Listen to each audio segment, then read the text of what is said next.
তুমি জানো না তোমার মৌত কখন, পৃথিবীর কেউ জানে না তার মৌত কখন। সুতরাং তোমার মৌতটা যেন এমন না হয় মৌতের পরে এমন রেকর্ড তোমার দুনিয়াতে থাকবে যে রেকর্ডের কারণে তুমি কবরে শুয়ে শুয়ে গুনাহ পাবা, এমন রেকর্ড যেন তোমাদের না থাকে। যুবক, আজকে তোমাদেরকে বলি, তুমি যদি মুসলমানের সন্তান হয়ে থাকো তাহলে আজকে তোমাকে এই চিন্তা করতে হবে, এমন কাজ আমি করব না যেই কাজের জন্য আমাকে মৃত্যু পরবর্তী জীবনে আমাকে গুনাহ পেতেই থাকবো, এই কাজ আমি করব না। এটা মুসলমান, এটা হলো মুহাম্মদ সাল্লাল্লাহু আলাইহি সাল্লামের কলিজার টুকরা উম্মত।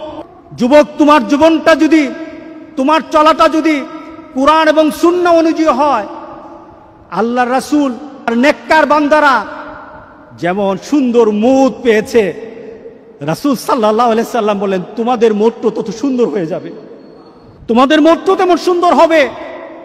রাসূল সাল্লাল্লাহু আলাইহি সাল্লাম বলতেছেন তুমি দুনিয়াতে যেভাবে চলবা মৌতটাও তেমন হবে।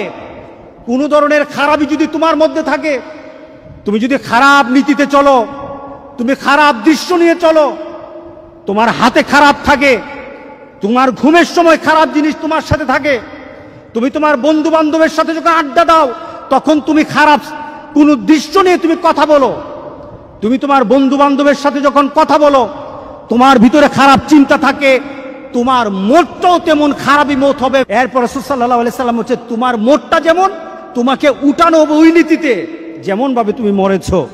শুধু তাই নয়, কামা তুবাসুন তুহশারুন, যেমন ভাবে তোমাকে উঠানো হবে তেমন ভাবে তোমার হাসর হবে। সুতরাং দুনিয়া যেমন হাসর তেমন, দুনিয়া যেমন মৌত তেমন, দুনিয়া যেমন কবর তেমন।